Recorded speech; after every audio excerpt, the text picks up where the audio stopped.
앞으로 한 2달 동안 믿음의 싸움에 대해서 우리가 나누어 본다고 그랬습니다. 우리가 싸워야 될 싸움의 성격은 잘하면 이기고 잘못하면 지는 그런 전쟁이 아니고 이미 이겨놓은 싸움에서 우리가 어떻게 하나님이 허락한 것을 내 것으로 누릴 수 있게 할 것이냐 하는 싸움이라 그랬습니다. 그래서 하나님이 우리에게 주신 생명과 모든 것들이 내 삶 속에서 발현되어지도록 하는 것이 믿음의 싸움이고, 그 생명을 물주고 가꾸는 과정이 싸움이다.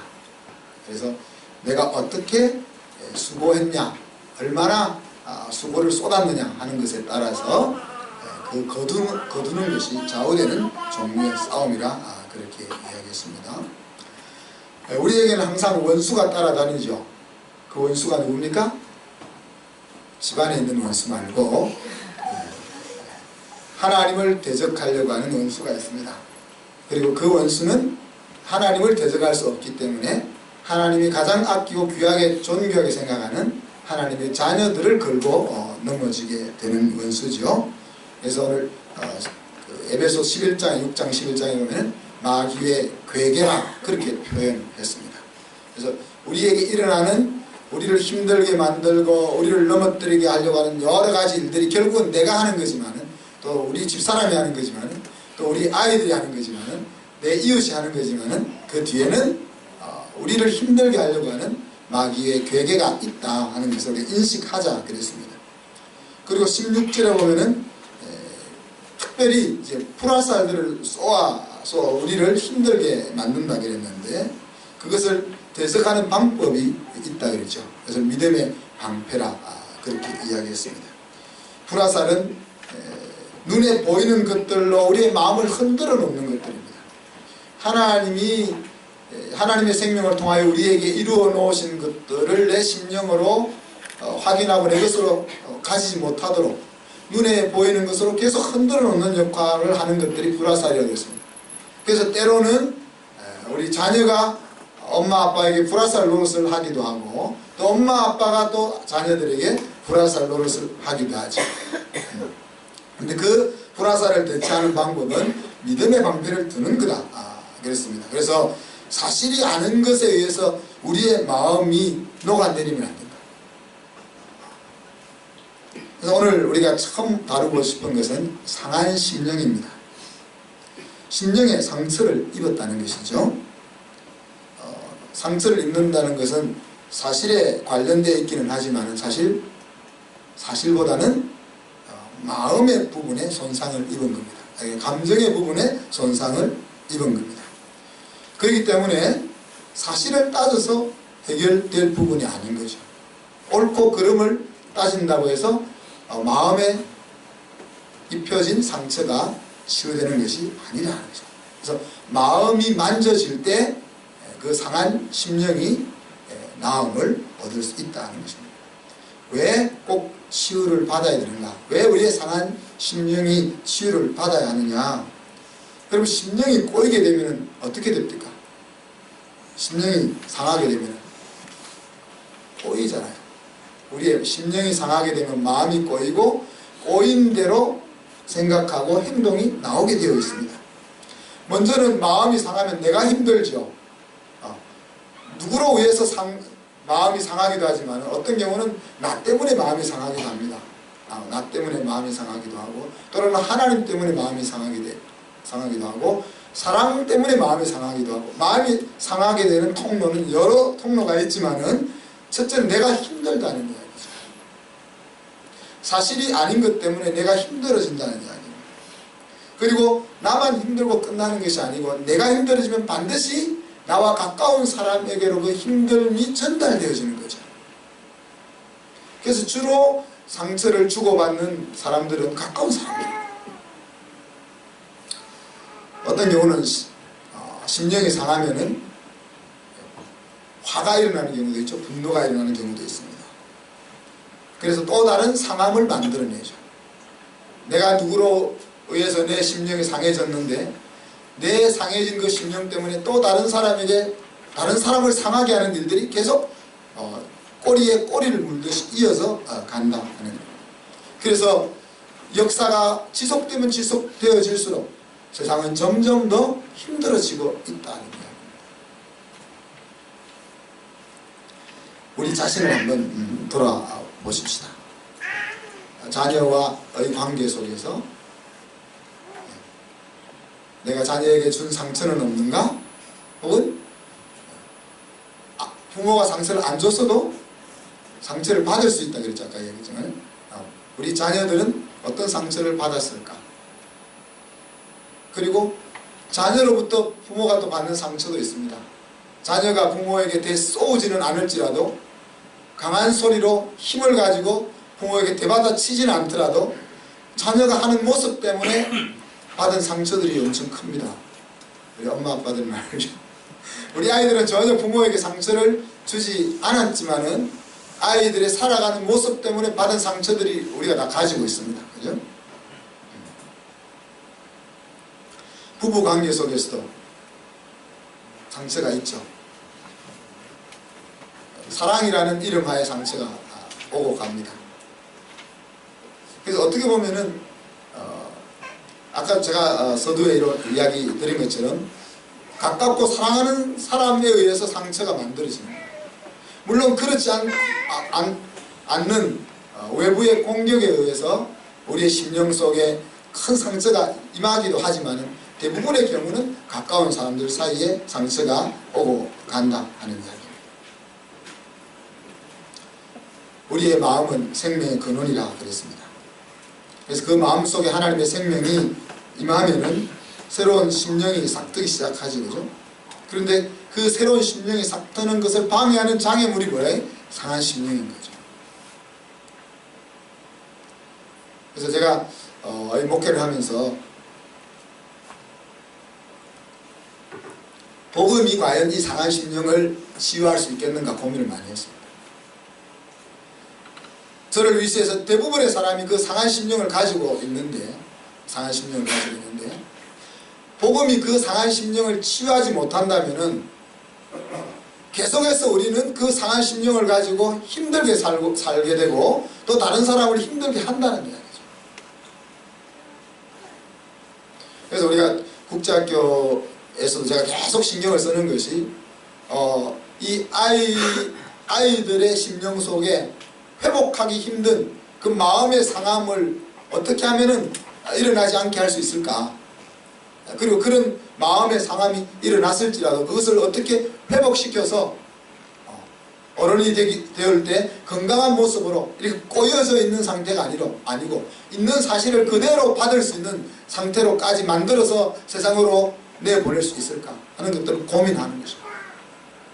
그래서 복음이라는 것이 우리의 그 꼬여져 있는 그 마음, 상처 입은 그 영혼을 다시 풀어놓을 수 없다면 복음일 수 있겠냐. 그래서 복음은 모든 믿는 자들에게 구원을 주시는 능력이라 그럴 때 우리를 힘들게 만들고 우리를 사실로 받지 못하게 만드는 그 꼬여져 있는 심령을 회복시킬 수 있는 것이 복음의 능력이라는 것들을 기억할 수 있었으면 좋겠습니다. 그 상한 심령으로 하여금 사실을 바로 보게 만들기 위해서는 치료가 일어나야 된다는 거죠. 좋은 의도에서 내가 이야기했는데 상대방이 그것을 좋지 않게 받아들이는 이유는 어디에 있습니까? 자기의 삶에 살아오는 여정 가운데 입었던 상처 때문에 그렇습니다. 사람마다 어떤 것으로 인하여 상처를 받았는지 다양하죠. 동일한 종류로 우리가 상처를 받지는 않습니다. 어떤 사람에게는 상처가 되는 것이 어떤 사람에게는 재미가 있을 수 있는 것이고 어떤 사람에게는 힘든 것이 어떤 사람에게는 전혀 문제가 되지 않는 것일 수도 있습니다. 그래서 각자가 세상을 살아오면서 입은 상처도 다양하고 상처를 받는 것도 다양하고 상처를 주는 것도 다양하다는 얘기죠. 그래서 이 상처가 치유가 되어야 우리가 부부 사이에나 부모 자녀 사이에나 친구들 사이에서나 직장에서 동료들 사이에서 사실을 사실로 보고 서로 관계할 수 있는 출발이 되어질 수 있다는 거죠. 나는 사랑해서 관심과 배려를 보였는데 상대방은 부담과 짐으로 받아들이는 것이 왜 그럴까요? 왜 그럴까요? 나는 좋다고 표현했는데 상대방은 왜 힘들게 받아들일까요? 그런 것들의 배경 속에는 아까의 상한 심령이 있다. 근데 때로는 이 상한 심령이 더 깊은 인생을 만드는 자양분으로 쓰이기도 합니다. 특별히 상한 심령이 귀하게 쓰이는 건 어떤 때입니까? 하나님을 찾는 거죠. 마음이 상해서 하나님을 찾는 거죠. 남편 때문에 마음이 상해서 하나님을 찾고, 아들, 딸 때문에 마음이 상해서 하나님을 찾고, 나 자신 때문에 마음이 상해서 하나님을 찾죠. 그래서 여호와는 마음이 상한 자를 가까이 하시고 중심으로 통회하는 자를 구원하신다. 그렇게 시편 기자가 이야기합니다. 하나님께서 구하는 심령은 제사는 상한 심령이라 그렇게 이야기합니다.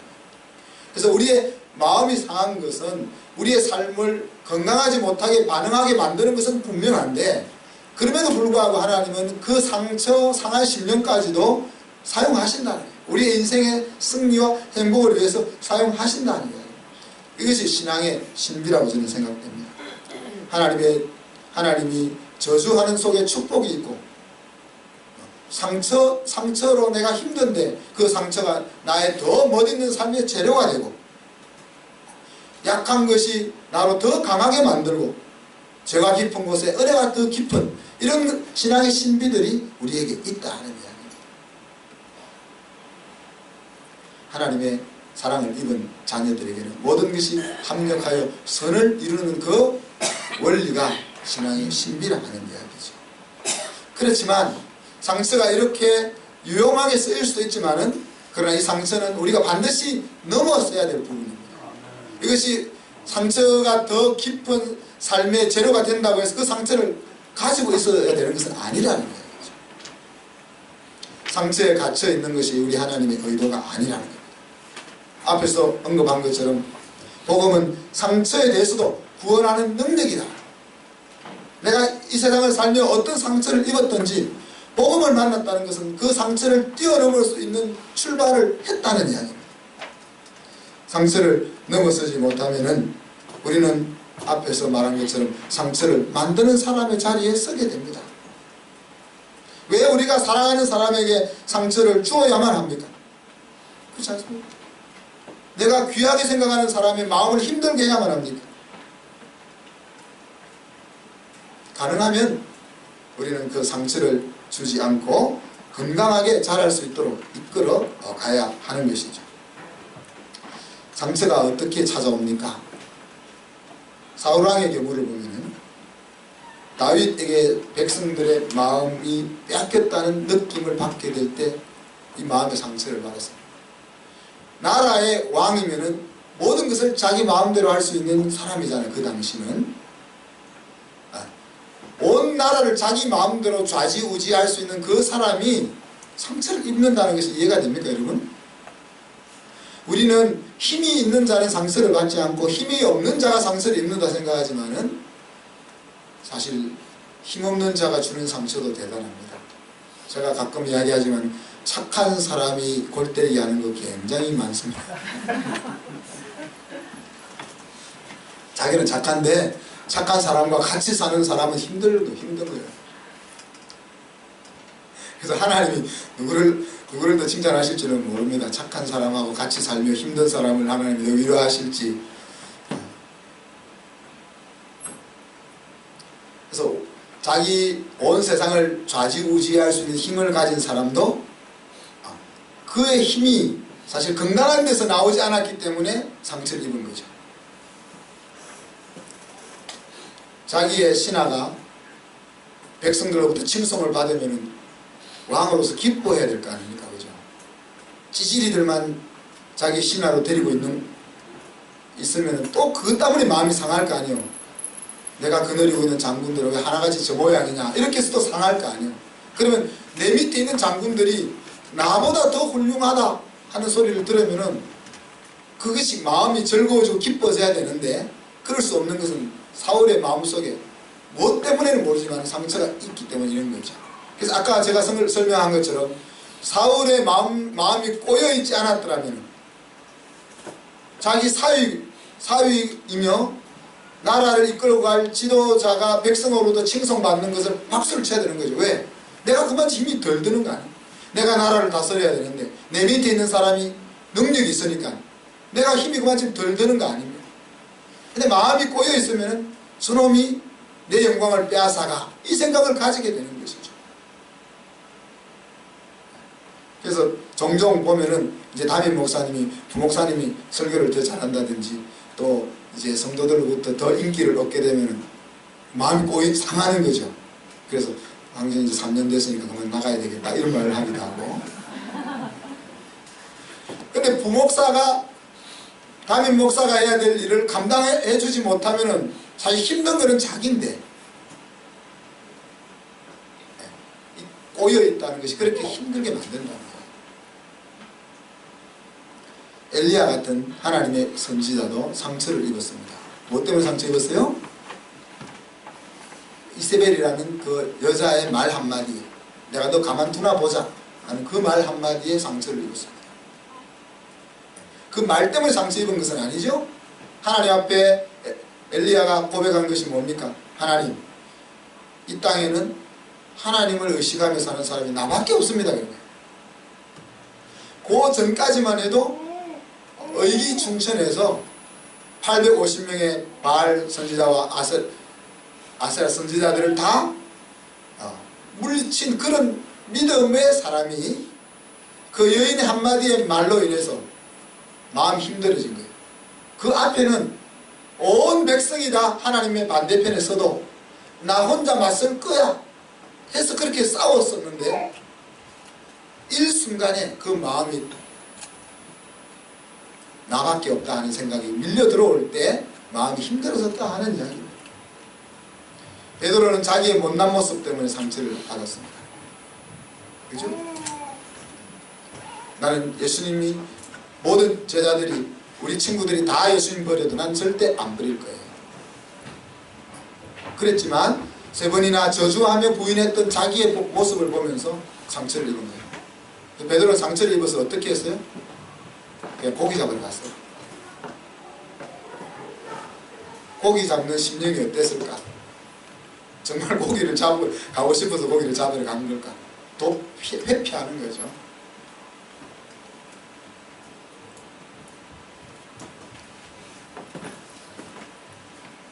우리는 부모로부터 상처를 받기도 하고 선생님으로부터 상처를 받기도 하고 자녀들로부터 상처를 받기도 하고 친구들로부터 상처를 받기도 하고 또한 원치 아니하는 사고로 또 때로는 오해로 인해서 상처를 받기도 하죠. 특별히 사랑하기 때문에 주고받는 상처들이 많을 겁니다. 여러분 특히 사랑하는 사람들 한번 생각해 보세요. 다른 집 아내가 반찬 못한다고 해서 마음이 상하진 않죠. 여러분. 근데 우리 집 사람이 반찬을 못하면 마음이 상해. 그렇죠? 다른 집 남편이 밤 늦게 들어온다고 해서 마음이 상하지 않잖아요. 우리 집 남편이 늦게 들어와서 애하고 놀아주지도 안 하고 그러니까 마음이 상하는 거죠. 다른 집 아이가 말썽 피운다고 해서 우리가 마음이 상하지 않잖아요. 근데 내 아이가 제 길을 못 가고 있으니까 우리가 마음이 상한 거예요. 다른 집 부모가 엉뚱짓을 한다고 우리 마음이 상하지 않죠. 근데 내 부모가 전혀 생뚱맞은 짓을 하니까 우리 아이들이 상처를 받는 거죠. 이것이 사랑하기 때문에 주고받는 상처들이에요. 그래? 왜? 사랑하기 때문에 더 건강한 모습을 기대하는 거예요. 근데 그 더 건강한 모습을 기대하는 것이 변해서 뭐가 되는 거예요? 상처가 되는 거죠. 우리의 목적을 잘 생각해야 됩니다. 내가 왜 화를 내고 내가 왜 상처를 받고 왜 상처를 주느냐. 그 뿌리에 들어가 보면 사실 사랑이라는 것이 자리하고 있는 거예요. 그래서 사랑이라는 놈이 우리에게 상처를 만들어내기도 한다는 거예요. 앞에서 이야기한 것처럼 힘을 가진 사람만 상처를 주는 것이 아니라 그랬죠. 약한 사람도 상처를 줄 수 있습니다. 여러분이 비실비실하게 살면 저 엄청 상처받아요. 여러분이 나를 안 해도 여러분이 신나게 못 살면 저 상처를 받습니다. 그래서 여러분의 자녀들이 엄마한테 대든다고만 상처를 받아요? 우리 아이가 멋있는 인생을 못 살고 있으면 그것이 나에게 대든 것보다 더 힘든 상처로 오는 거예요.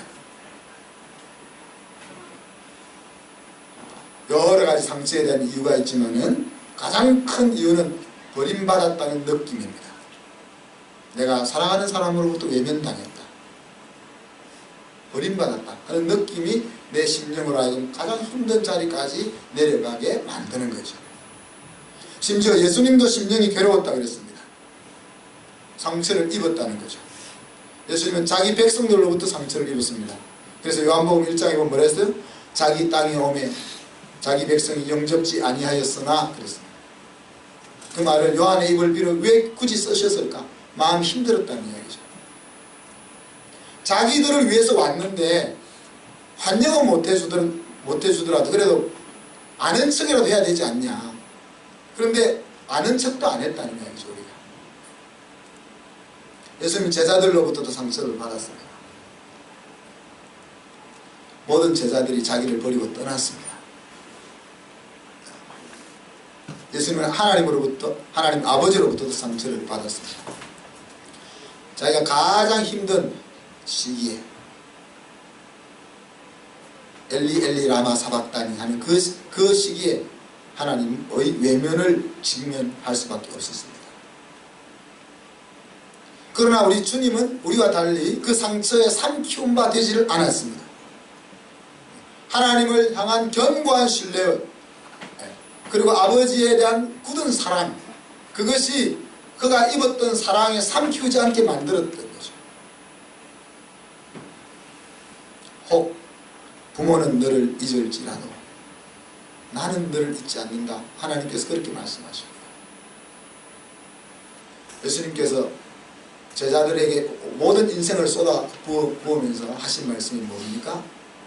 제자들을 사랑하되 끝까지 사랑하셨다 그랬는데, 그렇게 끝까지 믿고 사랑하던 제자들을 향해서 예수님은 이렇게 이야기했습니다. 그러나 그들을 의탁하지는 않았다. 왜? 그들이 누군지를 알았기 때문에.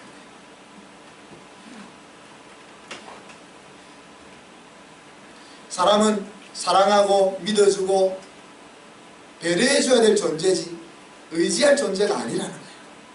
그 사람이 나를 싫어해서가 아니라, 그 사람이 나를 사랑하지 않아서가 아니라, 그거를 온전하게 유지해낼 수 있는 힘이 인간에게는 없다는 것을 주님은 아시는 거죠. 그러니 사랑은 하고 배려해주고 믿어주고 하지만 의탁은 안 하는 거예요. 근데 우리는 사랑하면 할수록 의탁하잖아요. 내가 사랑을 100을 줬는데 100을 못 받으면 힘들잖아요. 내가 상대방에게 배려를 50을 해줬는데 상대방이 50을 안 해주면 힘들잖아요.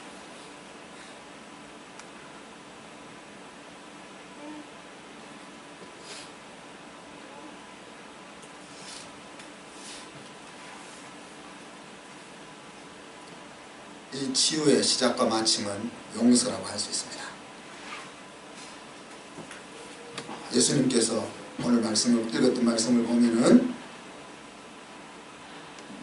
하나님께서 예수님을 성령으로 기름 부으신 이유가 가난한 자에게 복음을 전하게 하려고 그랬다 그랬습니다.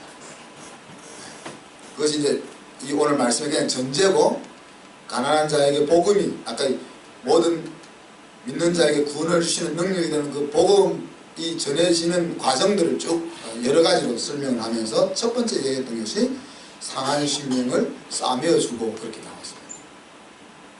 우리가 앞에서 이야기했던 여러 가지 통로를 통해서 인간들이 받은 그 상처 입은 그 심령을 하나님이 싸매어준다는 얘기죠. 그리고 싸매어줘서 그 복음의 마지막 끝에 가보면 하나님이 심으신 의의 열매로 불리도록 그래서 그렇게 이야기했습니다. 목적이 그거예요. 그죠? 하나님의 영어 성경에 보면 하나님의 영광을 디스플레이 할 수 있도록 우리 주님께서 우리를 의의 나무로 부를 것이다. 그렇게 이야기하고 있습니다. 그러니까 우리 복음의 목적지가 거기라는 거죠. 복음의 목적지가 우리의 상한 심령을 감싸서 치유하고 하나하나 거쳐 나가서 맨 마지막에는 뭐예요?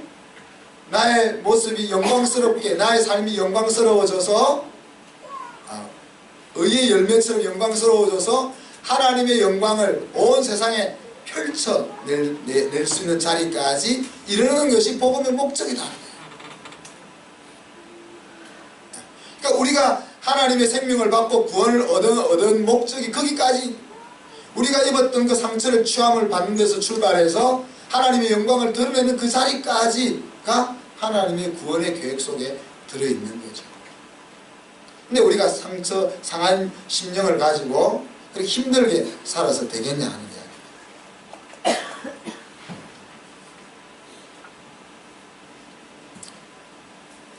치유는 복음을 만나는 곳에서 시작되는 겁니다. 복음이라는 것은 아버지 하나님의 사랑이 머무는 곳이지요. 그리고 그 복음은 아들 예수님의 사랑을 경험하는 곳입니다. 아버지의 사랑을 만나고 아들의 사랑을 경험하면은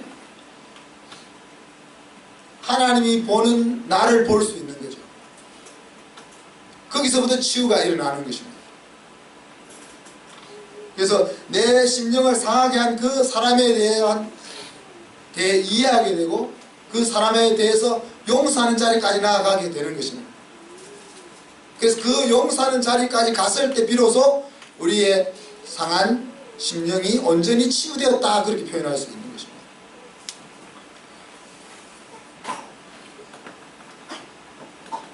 예레미야 30장에 보면 이렇게 얘기해요. 하나님이 말씀하시되 그들이 쫓겨난 자라 하며 시온을 찾는 자가 없은즉 내가 너의 상처로부터 새살이 돋아나게 하여 너를 고쳐주리라. 하나님이 예수님의 보혈로 우리의 상처를 감싸주신다는 표현과 함께 그 상처를 감싸하면 어떻게 되죠? 거기서 새살이 돋아나야 완전히 아무는 거잖아요. 하나님께서 여러 방면으로 우리의 심령에 난 그 상처를 감쌀 뿐만이 아니라 그 감싼 상처 입은 자리에서 새살이 돋아나서 언제 내가 상처를 입었냐 하는 것이 그것을 모를 정도로 회복을 약속을 하고 있습니다. 그래서 마치 우리가 용서한다는 것이 새살이 돋아나는 것과 같이 비유할 수 있는 것이죠.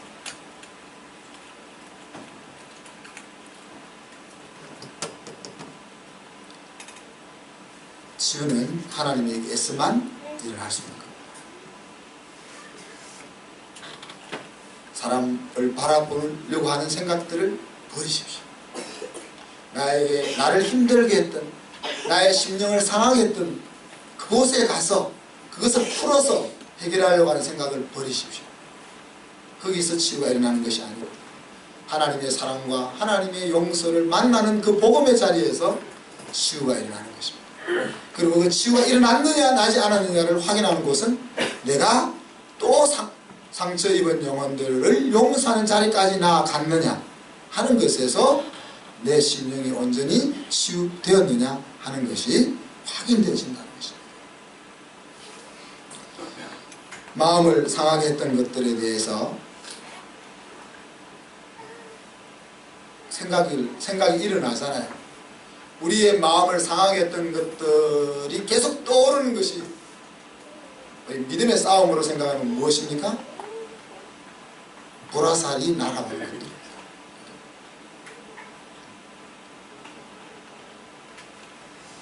이미 예수 그리스도의 보혈을 통하여 싸매어지고 새살이 돋아났음에도 불구하고 또다시 옛날의 그 상황들을 부딪히게 되면은 그것들이 다시 떠오르는 것은 뭐라고요? 불화살을 사단이 쏘는 것과 같다는 거예요. 눈에 보이는 것들, 생각나는 것들이 바로 눈에 보이는 것들이고 그것에 자꾸 마음을 집중하는 것은 믿음과는 반대로 행동하고 있는 것이 되는 것입니다. 바울은 우리가 믿음으로 행하고 보는 것으로 행하지 않는다 그랬습니다. 새 생명을 가진 사람, 하나님의 아들, 딸은 눈앞에 보이는 것으로 행하는 것이 아니다 그랬습니다. 눈앞에 보이는 것은 너무 사실 같잖아요. 그렇잖아요. 내 거울로 보는 얼굴은 정말 너무 내 얼굴 같잖아요. 근데 이 얼굴이 왜 이렇게 보입니까? 사실 제가 곤색 양복을 입고 있는데 이게 왜 곤색입니까? 빛이 곤색을 흡수해서 이 곤색인 거죠. 사실 이 색깔은 없는 거나 마찬가지입니다. 근데 우리 눈이 빛을 반사하는 그 모습 때문에 이게 곤색으로 보이는 거예요. 우리가 왜 이쁘게 보이고 안 이쁘게 보여요? 우리의 영상에 비치는 것이 그렇게 보이기 때문에 그게 이뻐 보이고 안 이뻐 보이고 하는 거예요. 사실 깊이 파고 들어가 보면은 정말 신뢰하고 믿을 만한 사실은 아무것도 없는 거예요. 우리는 너무 정확하게 사실 같잖아요. 그죠? 너무 내가 손을 잡아서 만져보고 너무 사실 같지만 그것이 사실이 아니라는 거죠. 유일한 사실은 하나님이 말씀하신 나를 향하여 말씀하시는 것만 변하지 않는 사실인 거예요. 그래서 성경은 끊임없이 눈에 보이는 것으로 행하지 말고 믿음으로 행하라 그렇게 얘기하는 거죠. 위로해주고 이해해주고 필요하지만 이것이 궁극적인 답이 아니라, 그래서 마치 진통제를 맞는 것과 같아. 너무 아프니까 그 아픈 것을 좀 멈춰주고 먹게 해주기 위해서, 잊게 해주기 위해서 진통제를 넣는 것 같아. 내가 위로한다고 해서 우리의 상처가 사라지는 것이 아니에요. 우리가 그것을 이해해준다고 해서 그 상처가 사라지는 것이 아니에요. 그때만 잠시 넘어갈 수 있게 해주는 거죠. 또 시간이 지나서 그와 비슷한 상황이 발생하면 또다시 일어나서 내 마음을 힘들게 만드는 거예요. 근원적인 치료는 하나님의 복음을 만나는 거예요. 주님의 보혈로 감싸주신 그 보혈을 만나는 거예요. 감싸진 상태에서 새살이 돋아나는 그 새살이 돋아나는 것을 경험하는 거예요. 그래야 내가 내 심령에 상했던 것들에서 벗어날 수 있는 겁니다. 사랑하는 성도 여러분, 이제 우리의 심령에 머물러야 할 것들은 상처가 아니고 주의 은혜입니다. 그래서 바울은 바울 서신을 쓸 때마다 너희 심령에 하나님의 은혜와 평강이 넘치기를 원한다 계속 이야기하고 있습니다. 우리의 심령에 과거에 우리를 힘들게 했던 그것에 사로잡혀 있을 것이 아니라 값없이 주시는 하나님의 은혜와 값없이 주시는 하나님의 사랑과 그 은혜를 인하여 우리에게 주어져 있는 그 놀라운 생명, 이런 것들이 우리의 심령 속에 가득가득 흘러 넘쳐야 하는 것입니다. 더 나아가서 이제 상한 심령이 치유를 입은 우리에게 있어야 하는 다른 상한 심령이 있습니다. 그것은 거룩한 상함입니다. 내가 힘들어하는 그 상함이 아니고 이제는 그 상함을 뛰어넘어서 우리 주님이 가졌던, 믿음의 선배들이 가졌던 그 거룩한 상함을 가지게 되는 자리까지 나아가면 우리의 상한 심령에서 우리가 상한 심령을 극복할 수 있게 되는 것입니다. 예레미야 선지자는 마음이 상했습니다. 왜? 하나님의 말씀을 전하는 것 때문에 핍박을 받고 힘드니까요. 하나님이 그에게 주신 사명은 무엇이었습니까? 야, 이스라엘 백성, 너희 백성들이 나를 인하여 축복받고 잘 될 거야, 이런 말씀이 아니었어요. 너희들이 그렇게 살았기, 하나님을 떠나 범죄했기 때문에 너희는 반드시 망하고 만다. 그것을 눈만 뜨면 일어나서 동네를 돌아다니면서 외친 거죠. 거짓 선지자들은 돌아다니면서 뒤를 따라다니면서 저놈의 무슨 엉뚱소리 한다, 우리는 망하지 않는다, 하나님이 우리 아버지인데 우리는 망할 수 없다, 그렇게 따라다니는 거죠. 그러니 예레미야는 백성들로부터 핍박을 받고 감옥에 갇히기도 하고, 예레미야를 좋아하는 사람이 누가 있겠어요? 자기 와이프도 싫어했을 것 같아요. 그래서 속이 상해가지고 예레미야가 어떻게 이야기했습니까? 내가 다시는 하나님이 말한 거를 선포 하나 보자, 안 하겠다 그래서 안 하겠다. 근데 안 하겠다고 하니까 그 마음속에 뭐가 일어났다고요? 내가 다시는 여호와의 말씀을 전하지 않겠다 하면 내 심령이 불붙는 것 같아서 답답하여 견딜 수 없나이다 그랬어요. 내 백성에게 하나님의 말씀을 제대로 전하지 아니하면 여기가 속이 답답하고 심령이 상해서 견딜 수 없는 이런 거룩한 상함이 우리 속에 일어나야 된다 하는 거죠. 다윗은 어떤 거룩한 상함이 있었습니까? 하나님의 이름이 블레셋 장군에 의해서 모독을 받는 것 때문에 마음이 상했어요. 그죠? 그래서 앞뒤를 안 가리고 돌멩이 5개 가지고 일어선 거죠. 물론 뭐 그렇게 설명합니다. 다윗이 돌멩이 던지는 것을 잘 연습했기 때문에 골리앗과 싸워서 이길 수 있었다. 그렇게 해석할 수도 있죠.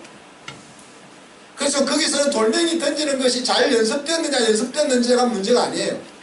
하나님의 이름이 모독을 받는 것 때문에 이 속에 심령이 상해서 죽느냐 사느냐 상관없이 일어선 데 있는 거예요.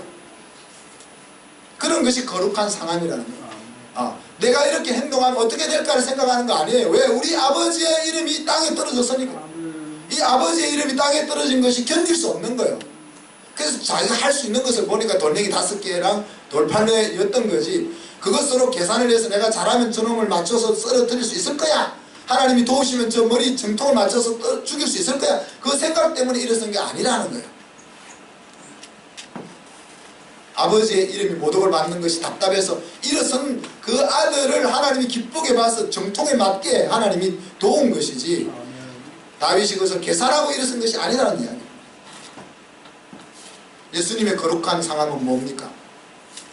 유리하는 양떼들을 볼 때 마음이 상했어요. 하나님이 주신 풍성함이 있는데 그 하나님이 주신 풍성함을 자기 것으로 받지 못하고 마치 암탉이 병아리를 모은 같이 그렇게 함에도 불구하고 지 살 길을 찾아 지가 옳다는 대로 방황하고 살고 있는 그들을 볼 때 마음이 상한 거예요. 예수님은 자기가 힘들어서 마음이 상한 것이 아니에요. 자기의 사랑하는 자들이 형통하고 복된 길을 걸어가지 못하는 것 때문에 마음이 상한 거예요. 이런 것들이 거룩한 상함이라는 이야기입니다.